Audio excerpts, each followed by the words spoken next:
The massive hall of the Galactic Council buzzed with whispers and poorly hidden laughter. Admiral James Walker stood tall, his weathered face revealing nothing as the alien representatives pointed and snickered at the holographic display of Earth's fleet. This is what humans consider a military force. The Drac representative's translator couldn't hide the mockery in his tone. His scaled skin glistened under the bright lights as he gestured to the images. 26 capital ships and a handful of support vessels. My species' children play with more impressive toys. Walker remained perfectly still, hands clasped behind his back. His gray eyes tracked the reactions around the circular chamber, where 57 galactic civilizations sat in judgment of Earth's application for full council membership. The hegemony delegate, General Orcs, rose from his seat. His species stood nearly 8 feet tall with metallic blue skin that seemed to absorb light.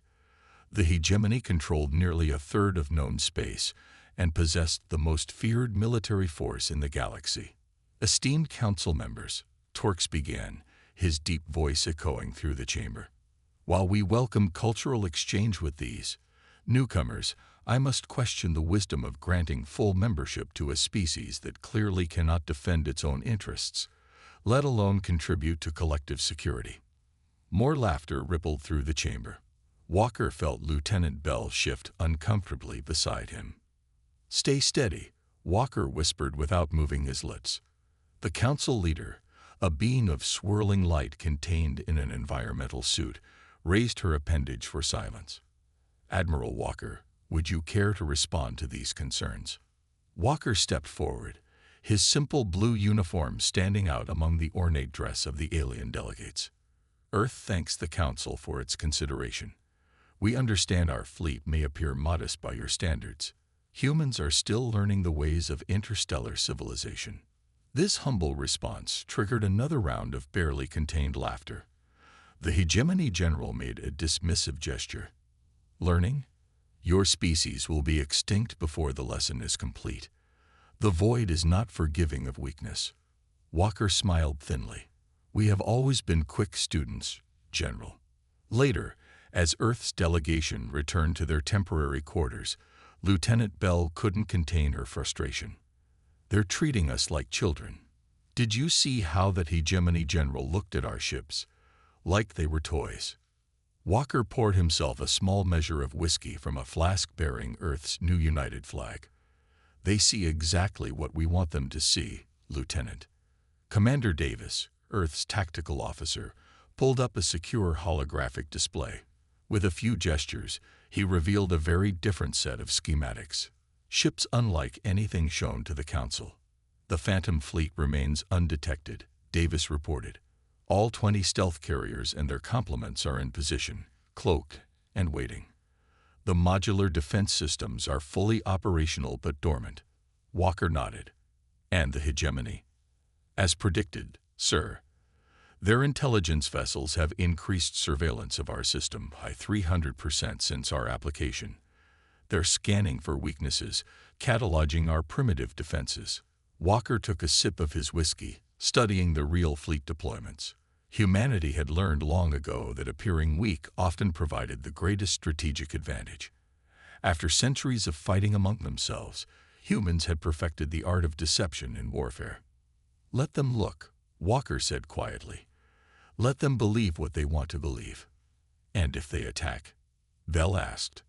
Walker's eyes hardened. "Then they'll learn what humans have always known, that the most dangerous predator doesn't show its teeth until it's ready to strike." As night fell on the Council world, intelligence reports indicated the hegemony was already drawing up plans to put the humans in their place. Walker reviewed these reports with a calm that unnerved his younger officers. The galaxy thought Earth's fleet was a joke. Soon enough, they would learn the truth. The Earth delegation's ship hummed quietly as it traveled through hyperspace back toward the Sol system. Admiral Walker stood before the observation window, watching the strange colors of faster-than-light travel swirl around them. "Display secure feed alpha," he commanded. The window transformed into a viewing screen showing what no alien eyes had ever seen.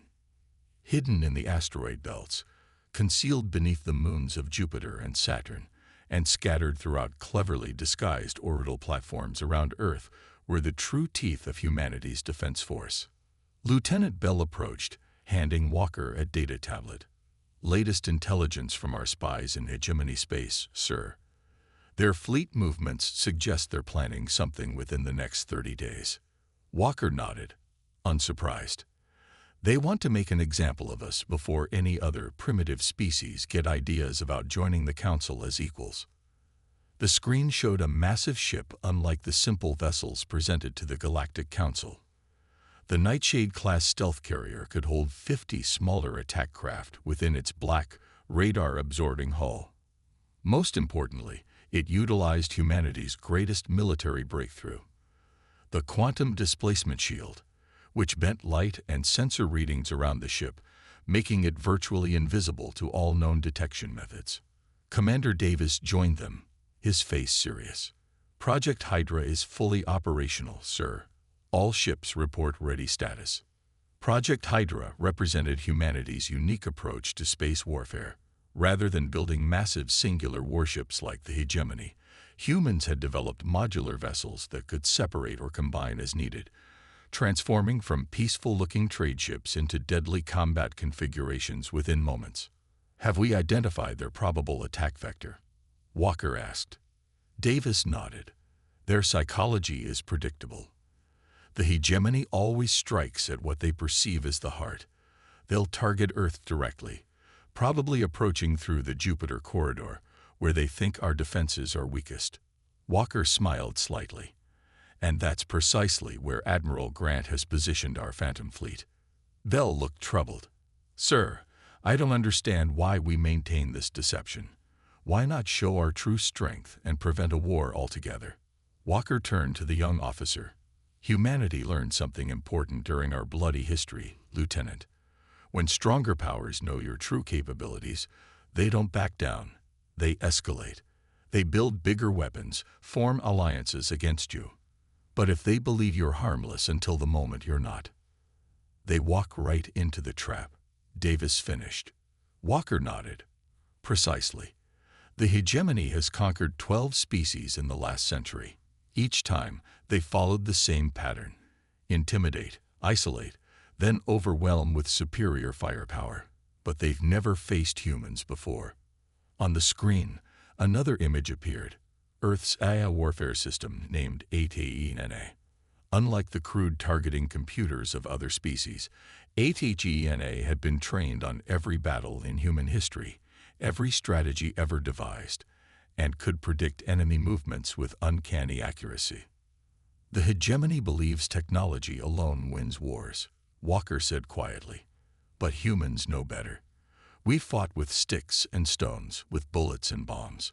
We understand that warfare is about deception, adaptation, and the unexpected." As they approached Earth, Walker authorized the final preparations. Throughout the solar system, hidden factories increased production of specialized munitions. Training simulations ran day and night, preparing human crews for the coming conflict. The hegemony spies watched Earth's visible fleet conduct basic, almost clumsy-looking drills. They reported back that humans appeared to have no concept of three-dimensional battle tactics, that their weapons were underpowered, and their ships moved in predictable patterns. Walker read these intercepted reports with satisfaction. The trap was baited. "Send word to all commanders," he ordered. "Operation Sleeping Giant is now active. Maintain stealth protocols until my direct command." The greatest military force humanity had ever assembled waited silently in the darkness of space, invisible and patient, ready to reveal the truth about Earth's power when the moment came. The hegemony ambassador's footsteps echoed through the marble hall of Earth's United Government headquarters in Geneva. Ambassador Krell moved with the arrogant confidence typical of his species, flanked by 2 guards whose armor gleamed under the lights. President Morgan waited at the end of the hall, standing calmly with Admiral Walker at her side. "Ambassador Krell," President Morgan greeted with practiced diplomacy, "this unexpected visit honors us." Krell didn't bother with pleasantries. "I bring terms from the Hegemony Council," he announced, his translator converting his clicking language into flat English. "Your species' application to the Galactic Council has been found."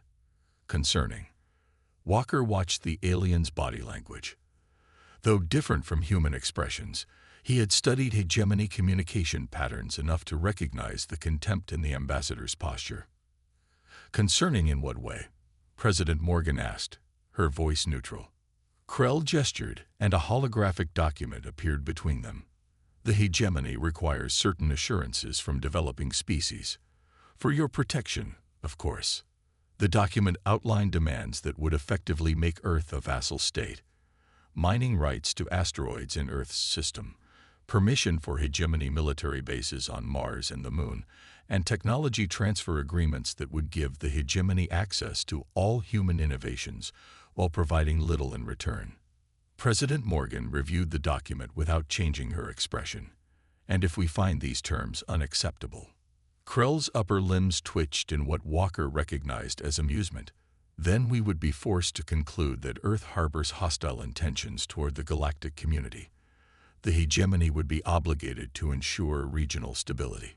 After the ambassador left, Morgan, Walker, and the Security Council gathered in the hidden war room beneath the building. "They're not even being subtle about it," Defense Minister Jackson said, throwing the data tablet onto the table. "This is exactly what they did to the Talarians before taking their outer colonies." Walker nodded. "And the Novan Republic before that. The hegemony has refined this approach over centuries. Identify a weaker species, demand impossible concessions, then use refusal as justification for military action." President Morgan studied the tactical display, showing the positions of Earth's hidden fleet. "How much time do we have?" "Based on their fleet movements, less than 5 days," Walker replied. "They'd positioned 3 battle groups near the warp point at Neptune's orbit. Classic encirclement formation." Morgan turned to the communications officer. "Contact our allies among the younger races. Warn them discreetly. The storm is coming." Over the next 3 days, Earth appeared to panic. The visible fleet conducted erratic maneuvers. Commercial traffic increased as if evacuating valuables, and public broadcasts discussed the hegemony's demands with apparent fear. All of it carefully orchestrated. Behind this facade of confusion, Earth's true preparations moved with precision. The Phantom Fleet silently repositioned according to HFY's predictions of the most likely attack vectors. Stealth satellites deployed throughout the system, ready to provide targeting data the moment hostilities began. On the 4th day, Krell returned. This time, his guards were more numerous, his manner even more condescending. "Your response time has elapsed," he stated without greeting. "The hegemony requires your answer." President Morgan stood tall despite being dwarfed by the alien ambassador. "Earth has considered your proposal carefully, Ambassador Krell." And there was anticipation in the alien's voice. "We must respectfully decline." Krell's upper limbs moved in what humans had learned was their equivalent of a satisfied smile. "Then you leave us no choice. The hegemony must act to secure this sector against potential instability." As the ambassador turned to leave, Admiral Walker stepped forward. "Ambassador, a question if I may." Krell paused, annoyed. "Speak. Has the hegemony ever faced an enemy who was actually waiting for your attack?" The alien made a dismissive sound. "Your primitive fleet poses no challenge, human. We've studied your capabilities thoroughly." Walker smiled slightly. "Have you really?" After Krell departed, President Morgan turned to Walker. "Send the code." Walker activated his secure communicator. "All commands, this is Admiral Walker. Operation Sleeping Giant is now in Phase 2. I repeat, Phase 2 is authorized." Throughout the solar system, hidden ships powered up their stealth systems, crews moved to battle stations, and ATENA began running final simulations. The storm was about to break, and the hegemony had no idea what was waiting for them in the darkness. The hegemony battle fleet emerged from hyperspace at the edge of Neptune's orbit. 57 warships, their hulls gleaming with the metallic blue of the Empire's colors, arranged in perfect attack formation. At their center, the massive dreadnought Inevitable Conquest dwarfed all other vessels, its weapons capable of reducing a small moon to rubble. In Earth's Defense Command Center, buried deep beneath the Rocky Mountains, Admiral Walker watched the enemy's arrival on the holographic display. Around him, officers worked with quiet efficiency, no panic in their movements despite the overwhelming force now entering their system. "They're broadcasting on all frequencies, sir," Communications Officer Harper reported. "Standard hegemony intimidation package. Videos of their previous conquests, destruction of civilian targets, the usual." Walker nodded. "Let it play on civilian channels. Keep our military bands silent." On the main screen, Earth's visible defense fleet, the decoy force, moved to intercept the invaders. 26 ships against 57, positioned exactly as expected for a desperate last stand. Hegemony fleet is increasing speed. Tactical Officer Rodriguez announced. "They're deploying attack formations, targeting our moon base first, just as HFY predicted." Walker touched his command console. "All visible fleet units, execute protocol Valiant Stand." I repeat, Valiant Stand is now active. The small Earth fleet began evasive maneuvers that appeared amateurish and panicked to outside observers. The hegemony warships closed in, their superior weapons raining destruction on the human vessels. Within 30 minutes, half of Earth's visible fleet was crippled or destroyed. Fleet Admiral Orcs of the hegemony watched from his command throne aboard the Inevitable Conquest, mandibles clicking in satisfaction. "Pathetic," he commented as another human ship exploded. "I expected at least some challenge from these creatures." His second-in-command bowed respectfully. "They fight as predicted, Admiral. Their tactics are rudimentary, their technology inferior." Zorks gestured toward the blue-green planet now visible on their screens. "Prepare the bombardment of their major cities. Once they see their population centers threatened, they will surrender." Back in the Earth Command Center, President Morgan had joined Admiral Walker. Together, they watched as the hegemony fleet formed up for their final approach to Earth. "They're sending a demand for unconditional surrender," Harper said. "They're giving us 1 hour to comply before they target major population centers." Walker checked the tactical display one final time. The hegemony fleet had moved exactly where HFY had predicted, clustering their forces in a tight formation to maximize the psychological impact of their approach to Earth. "Perfect," Walker whispered. He turned to President Morgan. "Madam President." Morgan nodded, her face resolute. "Execute." Walker pressed his hand against the DNA scanner on his console. Authentication Walker Alpha 7 Thunderclap. "All Phantom units, execute Protocol Revelation." I repeat, Protocol Revelation is now active. Throughout the solar system, the impossible happened. Space itself seemed to ripple and tear as over 100 warships appeared from nowhere, surrounding the hegemony fleet in a three-dimensional cage of destruction. The human vessels were sleek, black, and unlike anything shown in Earth's official records. On the Inevitable Conquest, alarms blared as sensors suddenly detected massive energy signatures all around them. "Impossible," Zork shouted, rising from his command throne. "Where did they come from? How did they get past our scans?" His tactical officer was frantically checking readings. "Unknown stealth technology, Admiral. They're everywhere. They have us surrounded on all vectors." Walker opened a channel to the hegemony flagship. His voice was calm, almost conversational. "Fleet Admiral Zorks, this is Admiral James Walker of Earth Defense Force. I believe you were expecting our surrender. I'm afraid there's been a misunderstanding about humanity's capabilities." As he spoke, Earth's true fleet powered up their weapons systems, targeting locks appearing on every hegemony vessel. "Allow us to clarify the situation," Walker continued. "You have 1 hour to surrender your fleet. After that, we'll demonstrate what humans are truly capable of." Fleet Admiral Zorks stared at the tactical display in disbelief. Where moments ago his fleet had held total superiority, now they were completely surrounded. The human ships were unlike anything in hegemony records. Their hulls seemed to absorb sensor scans rather than reflect them, making targeting systems struggle to maintain locks. "This is some trick," Zorks hissed to his officers. "Some primitive deception. Launch fighters. Target their largest vessel." The hegemony's fighter squadrons poured from the hangar bays of their capital ships, hundreds of sleek attack craft moving in the rigid, perfect formations that had broken the defenses of a dozen worlds. Admiral Walker watched calmly from his flagship, the ESS Deception. Unlike the ostentatious command centers of hegemony vessels, the bridge was practical and compact, designed for efficiency rather than intimidation. "They're deploying fighter screens in standard hegemony attack pattern," Lieutenant Bell reported, "exactly as documented in their engagements with the Tellarians." Walker nodded. "Athena, activate countermeasures. Deploy Hydra units." "Acknowledged," the AI's calm voice responded. "Hydra units deploying." What happened next would be studied in war colleges across the galaxy for centuries to come. The human ships that had appeared small and insignificant suddenly began to change.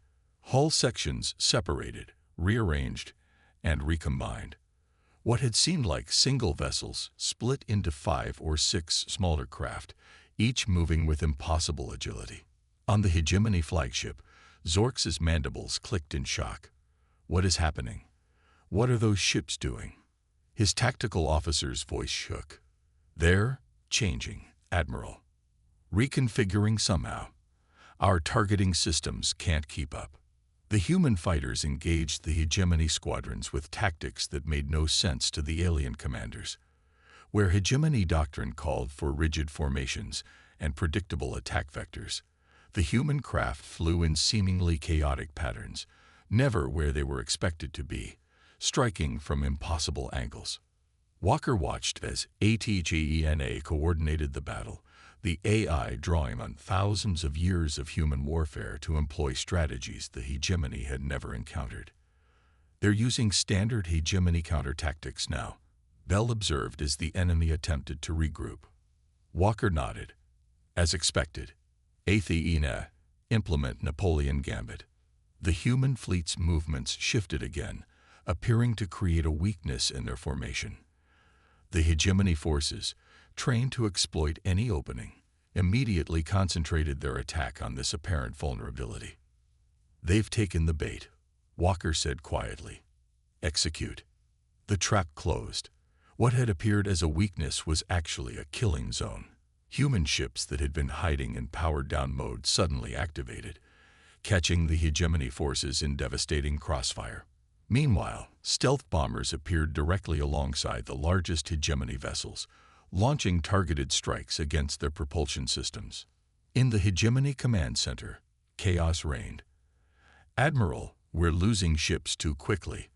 They're using tactics we've never seen." Zorks slammed his clawed hand on the console. "Impossible. These are primitives. How are they predicting our every move?" On the ESS Deception, Walker received a transmission from one of his squadron leaders. "Admiral, we've disabled the propulsion systems on 32 enemy vessels. They're dead in space." Walker nodded. "Prepare boarding teams. I want their command codes and navigation data." He opened a channel to the hegemony flagship. "Admiral Zorks, your fleet is disabled and surrounded. You have 2 options. Surrender now, and your crews will be treated according to galactic convention, or continue this fight and be destroyed. You have 5 minutes to decide." The human admiral turned to President Morgan, who had been observing silently. "They never understood us," Walker said quietly. "They study our visible technology, but never grasped what makes humans dangerous." Morgan nodded. "They saw our bloody history as primitive. They never realized it taught us to master the art of war." Zork's reply came moments later, his once arrogant voice now subdued. "This is Fleet Admiral Zorks of the hegemony. We surrender to Earth forces." Walker allowed himself a small smile. "Excellent decision, Admiral. Welcome to a new understanding of humanity's place in the galaxy." Around the solar system, Earth's true fleet stood revealed at last, not as a joke, but as perhaps the most formidable fighting force the galaxy had ever seen. The news spread across the galaxy faster than any ship could travel. On 1,000 worlds, beings of every description gathered around communication terminals to watch the impossible footage. The mighty Hegemony fleet, pride of the most powerful empire in known space, limping back to their territory under escort by previously unknown human warships. In the Grand Chamber of the Galactic Council, the usual ordered proceedings had dissolved into chaos. Representatives shouted over one another, demanded explanations, or sat in stunned silence. The Drac delegate, who had laughed openly at Earth's fleet just weeks earlier, now sat frozen in his seat, scales pale with shock. The council leader struggled to maintain order, her light form flickering with agitation. "Please, esteemed delegates, we must approach this development with rationality." A small delegation from Earth entered the chamber. Admiral Walker led the group, walking with the same calm confidence he had shown when they had mocked him. The room fell silent as he approached the central platform. "Greetings, representatives of the Galactic Council," Walker began, his voice carrying easily through the hushed chamber. "Earth thanks you for convening this emergency session." The Tellarian representative, whose species had lost 3 colony worlds to hegemony expansion, leaned forward. "Admiral Walker, is it true? Did your forces truly defeat a hegemony battle fleet?" Walker nodded once. "The hegemony entered Earth space with hostile intent. We defended ourselves. With ships that appeared from nowhere," shouted the Vrex ambassador, "with technology you claimed not to possess." Walker's expression remained neutral. "Earth never claimed anything about our military capabilities. You made assumptions based on what we allowed you to see." Screens around the chamber displayed images of Earth's true fleet: the stealth carriers, the modular Hydra ships, the advanced weapon systems that had neutralized hegemony advantages. "For centuries, humanity fought itself," Walker explained. "We perfected the art of war against our own kind. When we finally united and looked to the stars, we carried those lessons with us, not out of desire for conquest, but understanding that the galaxy might not be as peaceful as we hoped." The council leader's light form stabilized as she considered Walker's words. "What does Earth want now, Admiral?" "Vengeance against the hegemony. Territory. Reparations." Walker shook his head. "Earth wants what it has always wanted: to join the galactic community as equals, to trade, to learn, to share knowledge. But we will not be colonized, exploited, or threatened." As Walker spoke, messages were arriving from across the galaxy. The Novan Republic, whose outer systems had been under hegemony occupation for decades, was reporting that the occupying forces were withdrawing. The Tellarians found hegemony border patrols suddenly respectful of their sovereignty. "Earth offers alliance to any peaceful world," Walker continued. "We have no desire for empire, but we will defend ourselves and assist others who face aggression." After the session, representatives from a dozen younger species approached the Earth delegation. The Tellarian ambassador bowed deeply before Walker. "My government wishes to discuss a mutual defense agreement," he said quietly, "and perhaps training for our fleet officers." Similar requests came from the Novans, the Polarians, and others who had suffered under hegemony expansion. Walker accepted each request with dignity and respect. In a private chamber, the council leader met with Walker alone. "You have changed the balance of power in our galaxy in a single day, Admiral," she said, her light form shifting through concerned patterns. "Some will see this as threatening." Walker nodded. "Change always frightens those who benefited from the old order. But humanity has learned that true security comes not from domination, but from just relationships between equals." As Earth's delegation departed, the other representatives watched with new eyes, some with hope, some with fear, but none with mockery. The joke fleet had vanished, and in its place stood a power that could no longer be ignored or dismissed. Across the stars, the ripples of Earth's victory continued to spread, reshaping the galactic order with each passing day. 6 months after the Battle of Earth, The grand ceremonial hall of the hegemony capital world of Zorax Prime hosted an event few had ever imagined possible. Under the towering crystal dome, representatives from across the galaxy gathered to witness the formal signing of the Earth Hegemony Peace Accord. Admiral Walker, now wearing the formal white uniform of Earth's diplomatic corps, stood before the massive stone table where the document lay. Across from him stood Admiral Cole, who had replaced the disgraced Zorks as leader of the Hegemony Fleet. "The terms are agreeable to the Hegemony Council," Cole stated, his translator conveying the words with none of the arrogance that had once been typical of his species. "All occupied territories will be granted independence or returned to their original governing bodies within 1 standard year." Walker nodded. "Earth will provide oversight for the transition, alongside representatives from the Galactic Council." The two leaders pressed their hands to the document's biometric scanner, making the accord official. Applause filled the hall, though many hegemony officials clapped with stiff reluctance. Later, during the reception, Cole approached Walker at a quiet moment. The hegemony admiral's typically rigid posture seemed slightly more relaxed. "You could have destroyed us," Cole said bluntly. "After we surrendered, your fleet had the capability to press the advantage all the way to our homeworld. Why didn't you?" Walker sipped from a glass of water, studying the alien commander. "Because that's not who we are, Admiral. Humanity doesn't seek to replace one empire with another." Cole's breathing apparatus made a sound like a sigh. "We fundamentally misunderstood your species. We saw your small visible fleet and thought you weak. We assumed your bloody history made you primitive." "A reasonable mistake," Walker said. "Many species who achieve interstellar travel do so after unifying peacefully. They develop weapons as tools of exploration, not conflict. But humans had to overcome their own violent nature before reaching the stars," Walker finished. "We didn't stop building weapons. We just got better at understanding when to use them and when to hide them." Across the reception hall, President Morgan was engaged in conversation with representatives from former hegemony vassal states. New trade agreements were being discussed, cultural exchanges planned. The galaxy was reorganizing itself with surprising speed. "Our military theorists have been studying the Battle of Earth," Cole admitted. "They still cannot comprehend how your ships coordinated so perfectly, how you predicted our every move." Walker smiled slightly. "We've had thousands of years of practice fighting opponents who think exactly like we do. That makes fighting those who think differently relatively simple." "And your HFY system," Cole continued. "Is it true it contains the distilled military wisdom of your entire species?" "Something like that," Walker acknowledged.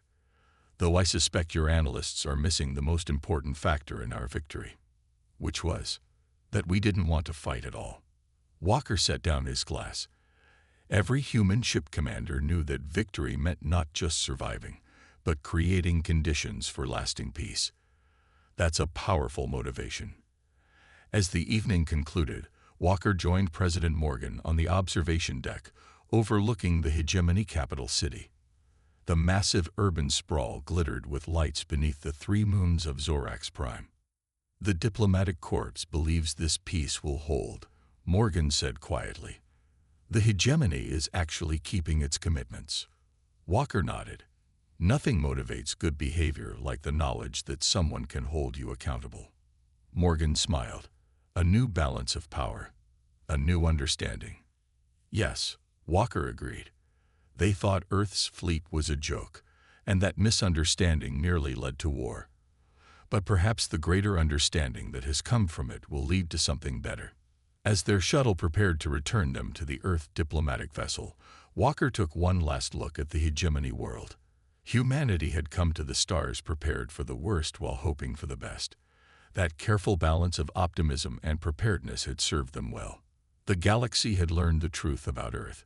Now they would learn the truth about human hopes for the future. A future where strength existed not to conquer, but to protect the peace that all species deserved.